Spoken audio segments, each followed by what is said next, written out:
आज आपके सामने जो बिज़नेस है, इस वक्त पाकिस्तान में दूध की किल्लत कितनी है, ज़रूरत कितनी है, डिमांड कितनी है, इन चीज़ों को देख के अंदाज़ा लगाया जा सकता है कि इस फार्मिंग की पाकिस्तान को ज़रूरत कितनी है और इस फार्मिंग की अहमियत और अफादियत क्या है।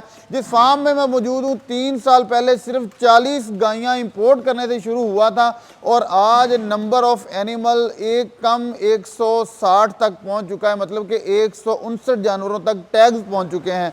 और पर लीटर की कॉस्ट की बात करें तो इस वक्त माशाल्लाह रेवेन्यू की सूरत में ये फार्म हर सूरत में प्रॉफिटेबल है कि एक तो ब्रीड की सूरत में भी, और पर लीटर कॉस्ट 100 रुपये आ रही है, और जो 1 लीटर दूध है वो लमसम इस वक्त पाकिस्तान में 125 से 130 रुपये तक सेल आउट हो रहा है। जानते हैं इसकी प्रॉपर फिजिबिलिटी क्या है, ये फार्मिंग कैसे स्टार्ट की जाती है, इसमें क्या क्या वीक जोन है, इसके क्या क्या स्ट्रॉन्ग जोन है। और बड़ी बात यह है कि जैसे बहुत से लोग कहते हैं कि हमारे पास तो ज़मीनें जायदादें नहीं हैं, इस फार्म में बड़ी बात जो है कि सालाना 60 एकड़ का साइलेज तैयार किया जाता है जो ज़रूरत है इस फार्म की, लेकिन इनकी सिर्फ ज़मीन है 12 एकड़। तो ये समझ आ सकता है कि अगर आप फार्मिंग करना चाहें तो आप साइलेज परचेज करके, वंडा परचेज करके, सिर्फ आपकी फार्म की जगह अपनी होनी चाहिए, आप फिर भी ये फार्मिंग कर सकते हैं। तकरीबन हमने इन 3 सालों में अगर हम पर ईयर की एनुअली बात करें तो तकरीबन हमने 30 से 40 तक जो हिफ़ज़ हैं वो हमने इसमें हासिल की हैं। तो इसमें हमारी जो डेली की प्रोडक्शन है टोटल मिल्क की वो तकरीबन 1050 लीटर तक है, और हमारी जो इसमें PLC आ रही है, पर लीटर कॉस्ट आ रही है, वो तकरीबन 99 से 100 रुपीज़ तक आ रही है। और अगर हम इसमें प्रॉफिट मार्जिन की बात करें तो हम इस वक्त अल्हम्दुलिल्लाह 20 से 21 रुपीज़ पर लीटर के मार्जिन पर। तो अगर आप ये बिज़नेस ये काम स्टार्ट करना चाहते हैं तो उससे पहले आपके ने ये डिसीजन ले लेना है, आपको पता होना चाहिए कि इस काम में आपको बहुत से चैलेंजेस का सामना करना पड़ेगा और आप में उस चैलेंजेस को फेस करने की हिम्मत होनी चाहिए।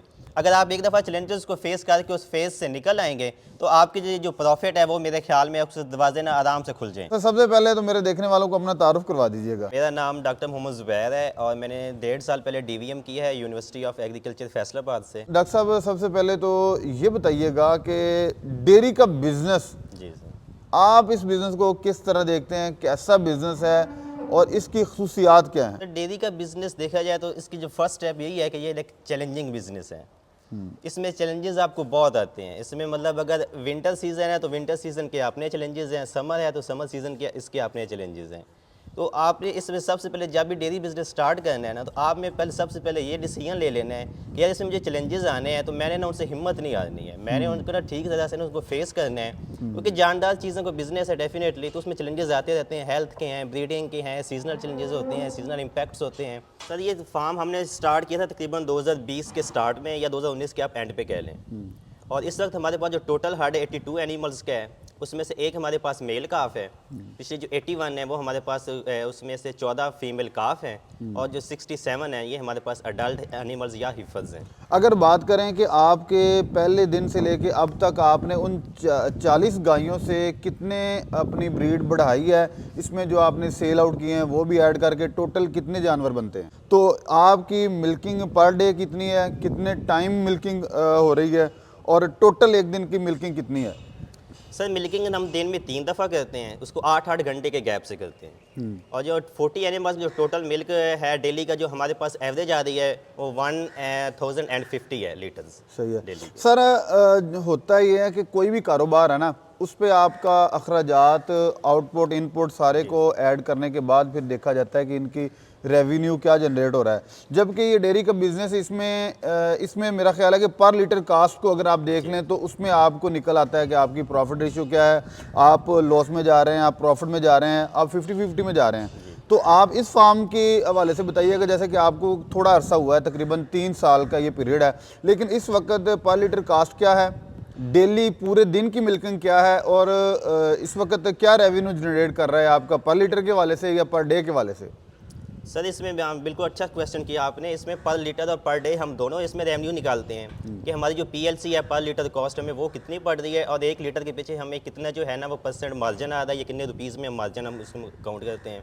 हमारा अल्हम्दुलिल्लाह इस टाइम जो है, अगर जो करंट सिचुएशन की बात करें, क्योंकि विंटर सीज़न है तो मिल्क प्राइसेस भी कुछ डाउन हुई हैं, कंपनी से मिल्क प्राइसेस डाउन की हैं, इसी तरह जो फीड प्राइसेस हैं वो हाई हुई हैं। आपको पता है सोयाबीन का इशू है, वो मिल नहीं रहा आजकल, तो वंडा प्राइसेस काफ़ी हाई हो चुकी हैं। लेकिन उसके बावजूद अल्हम्दुलिल्लाह हम इस टाइम जो करंटली है आजकल की बात करें तो हम 20 से 21 रुपीज़ है ना पर लीटर पे, ये हमारा मार्जिन निकल रहा है। अल्हम्दुलिल्लाह। सारी उसमें कॉस्ट डालकर वो मतलब उसमें जो है ना 20-21 रुपीज़ हमारे उसमें मार्जिन। अच्छा सर, बहुत से लोग हमें कहते हैं कि आप किसी फार्म की वीडियोस बनाते हैं तो आप मसाइल से आगाह नहीं करते। तो इस वक्त जैसे विंटर जो सीज़न है या सीजनल जो मसाइल है वो क्या होते हैं, या अप्रॉक्सीमेटली जो जानवरों के साथ रहते हैं वो मसाइल क्या होते हैं डेयरी के वाले से, तो इसको थोड़ा सा डिटेल से आगाह कर दीजिएगा ताकि हमारे वो देखने वाले जो मसाइल से आगाही भी चाहते हैं उनको भी ज़रा इससे आगाही मिल सके। सर इसमें जो सीजनल इश्यूज़ में तो हम इसमें डिजीज़ की बात कर लेते हैं कि समर की डिजीज़ होती हैं, विंटर की ऐसा कुछ डिजीज़ नहीं होती, लेकिन विंटर सीज़न के समटाइम्स इम्पैक्ट आ जाते हैं एनिमल्स पे। और बाकी जैसे इसमें इश्यूज़ की बात करें तो वो जैसे फीड प्राइसेस की हैं। अगर हम डिजीज़ की बात करें जो समर की डिजीज़ जैसे आपको पता भी होगा, एक FMD डिजीज़ होती है, इसको मुँह खुर कहते हैं, HSA को होती है, रेनी सीज़न की डिजीज़ होती है, बीजी होती है, एथलीरिया होती है, और जो मेन इशू होता है वो जानवरों में जो गर्मियों में आता है वो लेमनेस का इशू होता है। अच्छा, जानवरों की फीड पे हम बात करते हैं, इनको आप खिलाते क्या हैं? एक जानवर का एवरेज खुराक एक दिन की जो मिल्किंग पे है उसकी एवरेज फीड कितनी होती है? वंडा कौन सा है? कैसे तैयार करते हैं? इसको भी डिटेल से आगाह कर दें। सर इसमें हमने एनिमल्स की ग्रुपिंग की हुई है उनकी मिल्क प्रोडक्शन के लिहाज से और उनके डेज एंड मिल्क के लिहाज से।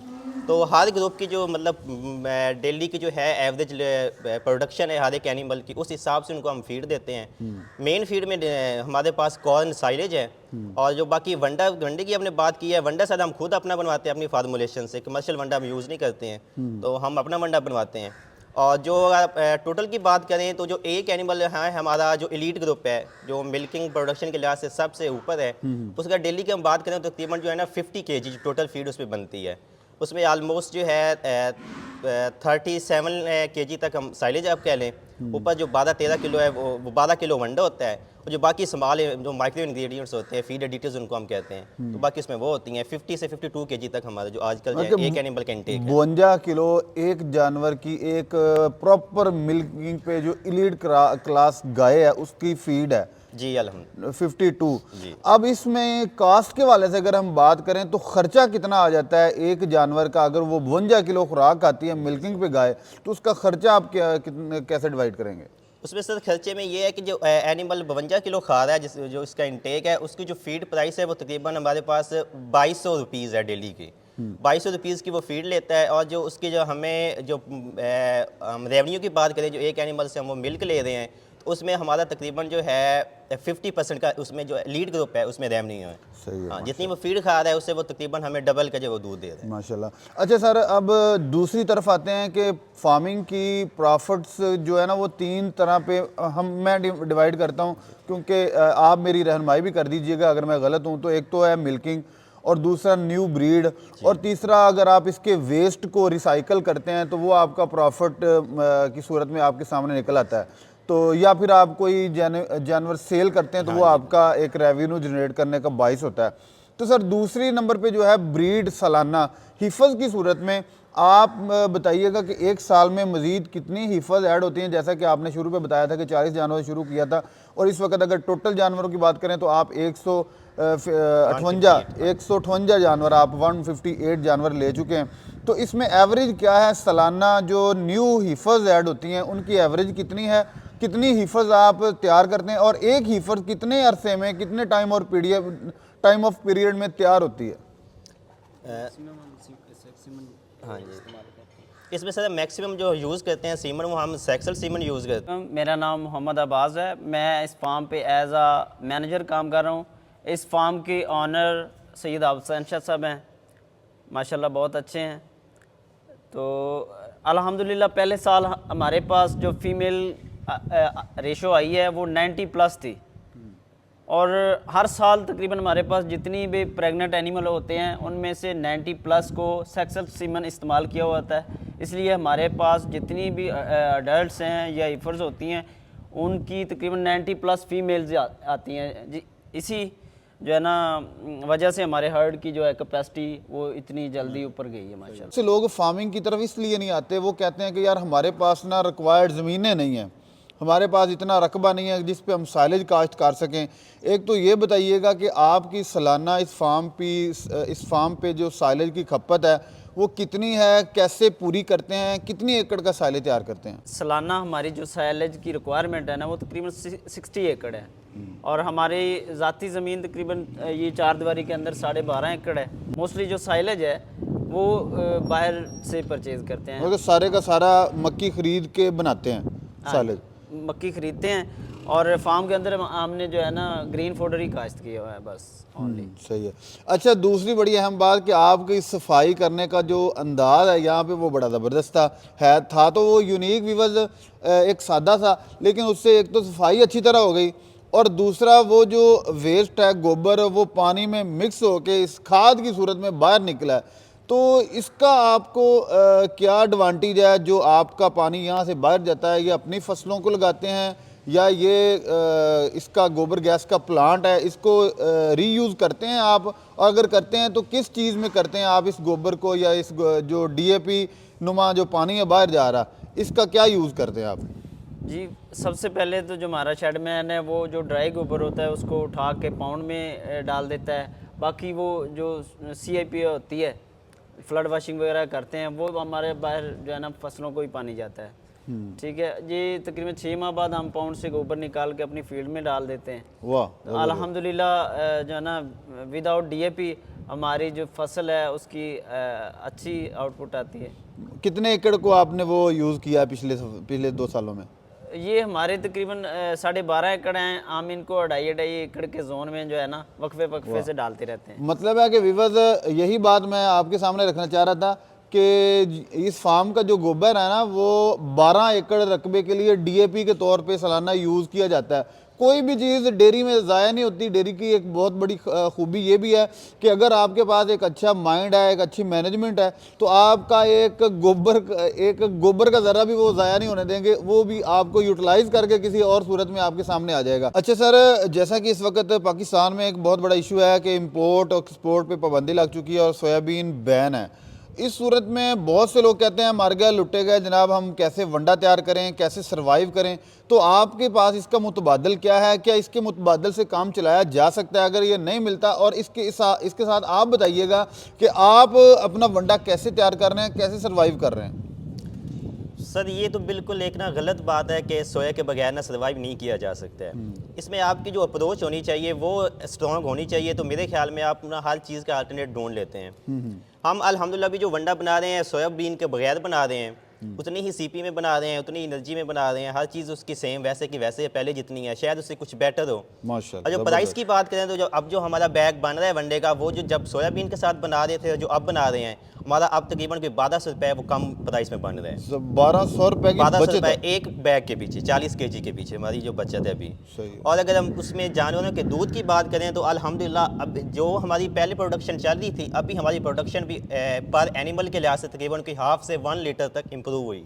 सही है। मतलब कि हम अपने आप को अगर गुलाम रखेंगे तो गुलाम ही रहेंगे, अगर आप निकल के सोचना चाहें तो आप बहुत कुछ नया कर सकते हैं। बिल्कुल सर ऐसा। बहुत शुक्रिया, बहुत शुक्रिया। अब मुझे लास्ट पे ये बताइएगा कि अगर एक बंदा इस फार्मिंग में आना चाहे तो आप रिकमेंड क्या करते हैं? कि जैसे वही मेरा सवाल है कि इंपोर्ट एक्सपोर्ट तो बंद है, अगर कोई इन्हीं जानवरों की फार्मिंग करना चाहे, फ्रीजन नस्ल की या अमेरिकन की, तो यहाँ से जो उनकी ब्रीड है उसको परचेज करके उससे फार्मिंग स्टार्ट कर ले, वो बेटर रहेगा? या कि इंपोर्ट शुदा जो जानवर हैं उन जैसा रिजल्ट आप यहाँ से ब्रीड्स परचेज करके नहीं ले सकते? आपका इसमें क्या पॉइंट ऑफ व्यू है? सर हमने जो एनिमल स्टार्ट में इंपोर्ट किए थे और जो हमने आगे उनकी प्रोजनी ली है तो हमें उनके सेम रिजल्ट्स मिले हैं। अगर आप बाहर से इंपोर्ट करते हैं तो आपको एनिमल को थोड़े से इंपोर्ट के इश्यूज होते हैं। डेफिनेट आप एनिमल्स को इंपोर्ट करते हैं, एनिमल्स जब यहाँ पे आते हैं तो वो उनकी वो एक मतलब ज़्यादा बात है, जानवर थके होते हैं, ये इतनी वो ट्रैवलिंग से आते हैं। एनवायरनमेंट भी इन्वायरमेंट डेफिनेटली इन्वायरमेंट उनको अचानक इन्वायरमेंट शिफ्ट होता है, इन्वायरमेंट की प्रॉब्लम्स आते हैं, इन्वायरमेंट में सेटल होने में टाइम लगता है।